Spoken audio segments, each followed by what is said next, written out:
വല്ല കവിതയോ കഥയാണോ എഴുതുന്നത്? കുറച്ച് കുസൃതിയും കുന്നായ്മയും ഉണ്ടെന്നേ ചന്ദ്രഭാനു പറഞ്ഞുള്ളൂ. എഴുതുന്ന അസുഖമുണ്ടെന്ന് ഭാനു പറഞ്ഞില്ലല്ലോ. ഞാൻ അതൊന്നും അല്ല എഴുതിയത്. മറ്റുള്ളവരെ ചിരിപ്പിക്കാൻ മഹാവിരുദാണെന്നാ കേട്ടത്.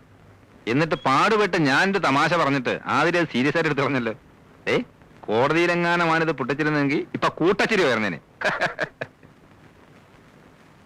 ഈ മുറിയിൽ തന്നെ ഇങ്ങനെ ഇരുന്നാ മതിയോ? ആളെ കാണിക്കാനെങ്കിലും അടുക്കളയിലോട്ടൊന്നും ചെന്നില്ലേ അമ്മയ്ക്ക് എന്തോ തോന്നും? മരുമോള് വന്നിട്ട് വീടിന്റെ താക്കോലും ഏൽപ്പിച്ചിട്ട് കാശിയിലോ രാമേശ്വരത്തോ തീർത്ഥാടനത്തിന് പോവാന്ന് പറഞ്ഞിരിക്കുകയായിരുന്നു അമ്മാവിയമ്മ. കേട്ടോ?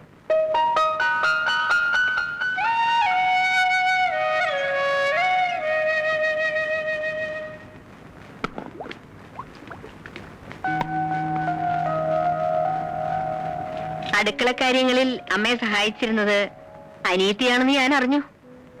അതുകൊണ്ടാ അടുക്കള കയറാനൊരു മടി. സാരമില്ല, അമ്മ എല്ലാം പഠിപ്പിച്ചു തരാം. ഇതാ മേശപ്പുറത്തോട്ട് വയ്ക്ക്. അമ്മയ്ക്ക് ചെയ്യാൻ വയ്യാഞ്ഞിട്ടല്ല, ഭാര്യമാര് വെച്ചു വിളമ്പുന്നത് കഴിക്കാനാ ഭർത്താക്കന്മാർക്ക് ഇഷ്ടം.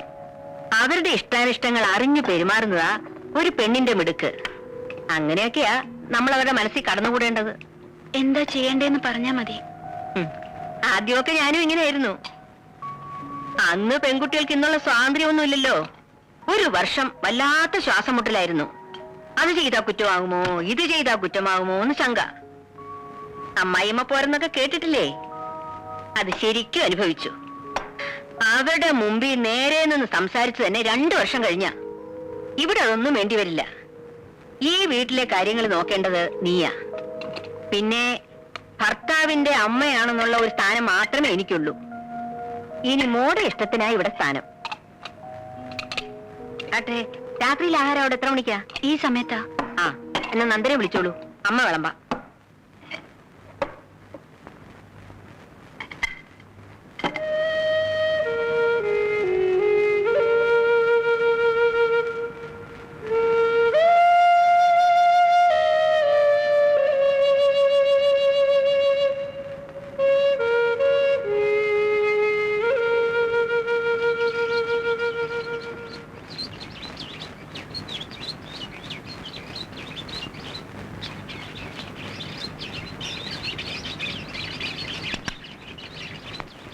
ചായ ഇരുന്ന് തണുക്കുന്നു. അവൾ എണീറ്റില്ലേ മോനെ? ഉണർന്ന് കിടക്കാന്നാ തോന്നുന്നത്. എന്നാൽ ഇനി അവൾ എണീറ്റിട്ട് ചൂടാക്കാം.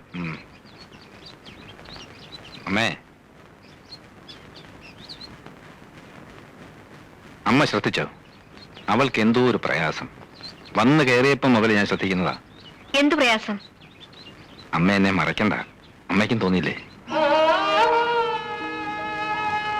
നമുക്ക് തെറ്റുപറ്റിയോ അമ്മേ?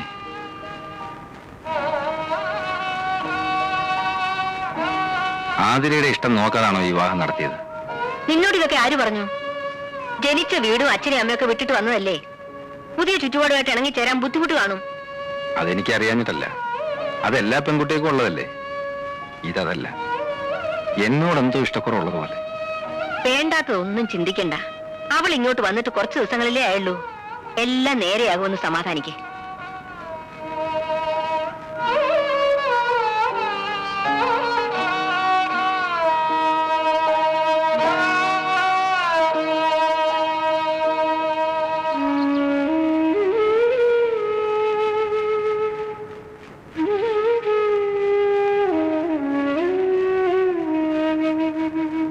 ഇന്നെന്താ പല്ലുതേപ്പും കുളിയും ഒക്കെ വേണ്ടാന്ന് വെച്ചോ?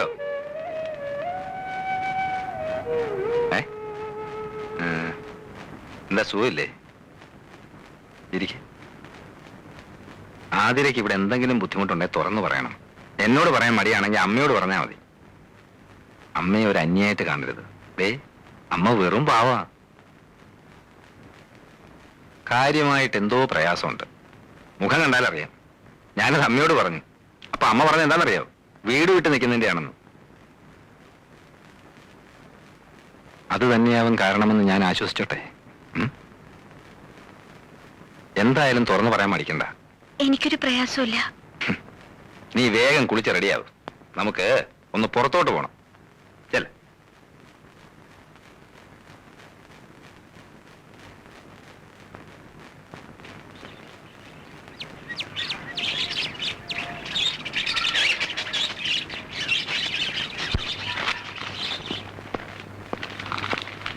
അല്ല, ഒരുങ്ങാൻ പറഞ്ഞിട്ട് ഒരുങ്ങിയില്ലേ? ഞാൻ മരുന്നില്ല. അതെന്താ? എനിക്ക് നല്ല മൂടില്ല. അതിന്റെ കാരണമാ ചോദിച്ചത്. ഇവിടെ കാലെടുത്ത് കുത്തി അന്ന് പോലെ ശ്രദ്ധിക്കുന്നതാ. എന്തെങ്കിലും ചോദിച്ചാൽ മറുപടിയില്ല. എപ്പോഴും ഇങ്ങനെ മോൻ വീർപ്പിച്ചിരിക്കാൻ ഇവിടെ ഉള്ളവർ എന്ത് തെറ്റ് ചെയ്തു? ഞാനും അമ്മയും. ഇനി ഞാൻ പെരുമാറുന്ന ഇഷ്ടമാവുന്നില്ല, അത് പറയണം. ഒന്നും മിണ്ടാതെ ഞാൻ പറയാതിരുന്ന നിന്റെ ഉള്ളിൽ ഇപ്പൊ എന്താണെന്ന് ഞാൻ അങ്ങനെ അറിയും. അതല്ല, ഈ കല്യാണത്തിന് നിനക്ക് ഇഷ്ടമല്ലായിരുന്നു എന്തുകൊണ്ട് നേരത്തെ തുറന്നു പറഞ്ഞില്ല? നന്ദാ, പറയാതിരുന്ന പിന്നെ എങ്ങനെ അമ്മേ? അത് നിർത്ത്. കല്യാണം കഴിഞ്ഞിട്ട് അധിക ദിവസം ആയില്ല. ഒച്ചയെടുത്ത് അയൽവക്കാരെ കൊണ്ടൊന്നും പറയിപ്പിക്കണ്ട.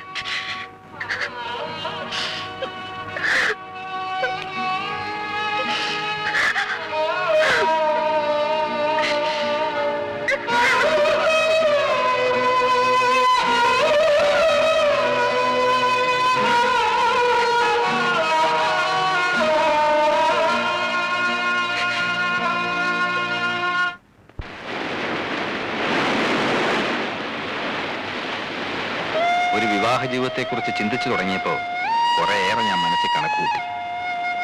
ആർഭാടവും ദാരിദ്ര്യവും സുഖവും ദുഃഖവും ഒക്കെ ഷെയർ ചെയ്യാൻ പറ്റുന്ന ഒരു പങ്കാളി, ഒന്നും ഒളിച്ചു വെക്കാതെ ഇഷ്ടവും ഇഷ്ടക്കേടുകളും വിളിച്ചു പറയുന്ന ഒരു ലൈഫ് പാർട്ട്ണർ, അതൊക്കെയായിരുന്നു എന്റെ മനസ്സ്. പക്ഷേ തെറ്റുപറ്റി. ഒരു കണക്കിന് നോക്കിയാൽ നീ ഭാഗ്യവാനാണ്.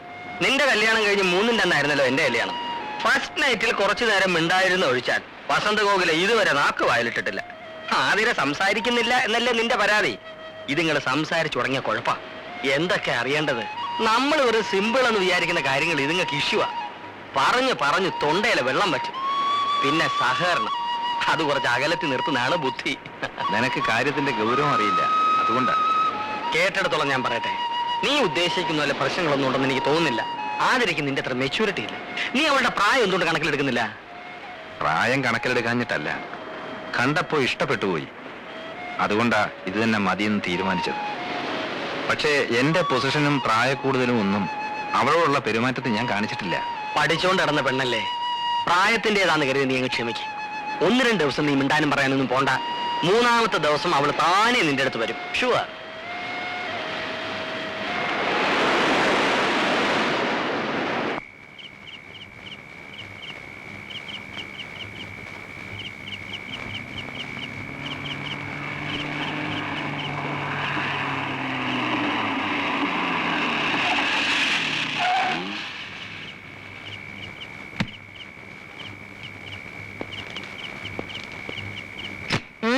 നീ ഇതുവരെ എവിടായിരുന്നു?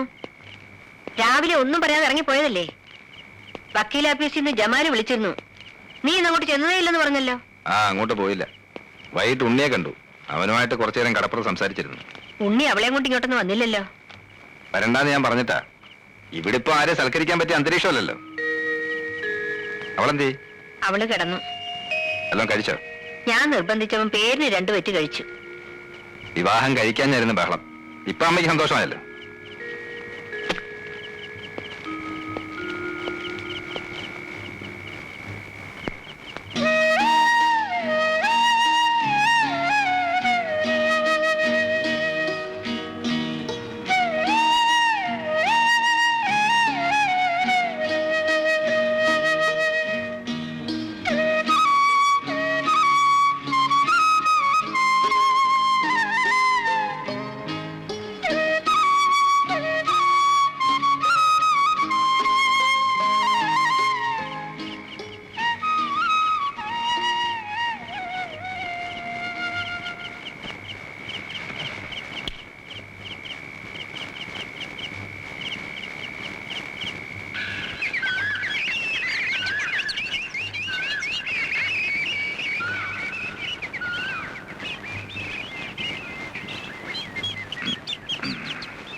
ആതിരെ, നീ എന്തിനാ കരയുന്നത്?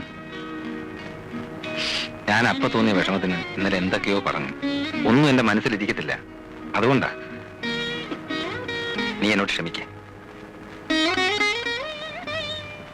അച്ഛനെ അമ്മയും കാണാത്തതിലുള്ള വിഷമമാണെങ്കിൽ നമുക്ക് വീട് വരെ ഒന്ന് പോവാം. വേണ്ട, ഇവിടെ തന്നെ ഇങ്ങനെ ഇരിക്കുന്നതാ കുഴപ്പം. പുറത്തേക്ക് ഇറങ്ങിയാൽ മനസ്സിന് അല്പം ആശ്വാസം കിട്ടും. ഇന്നലെ വിളിച്ചപ്പോ മൂടില്ല എന്ന് പറഞ്ഞു. ഇന്ന് മൂടുണ്ടെങ്കിൽ ഒരുങ്ങ. താല്പര്യമില്ലെങ്കിൽ വേണ്ട. എന്താ ചായ കുടിക്കാഞ്ഞത്?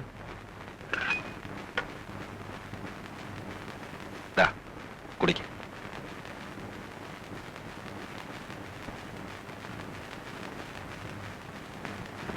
നന്ദാ, ദേ ഭാനു വന്നിരിക്കുന്നു.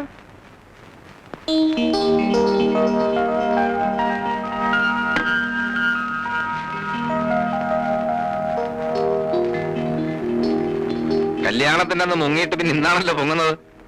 ജീവിതം ഒന്ന് തുടങ്ങിയിട്ട് ഒന്ന് ചെല്ലും ചെയ്യാന്ന് വിചാരിച്ചു. അതിന് ഞങ്ങൾ ഇതുവരെ ജീവിതം തുടങ്ങിയിട്ടില്ല. ഒന്നുമില്ല, ചെറിയൊരു സൗന്ദര്യപ്പിണക്കം, അത്രേ ഉള്ളൂ.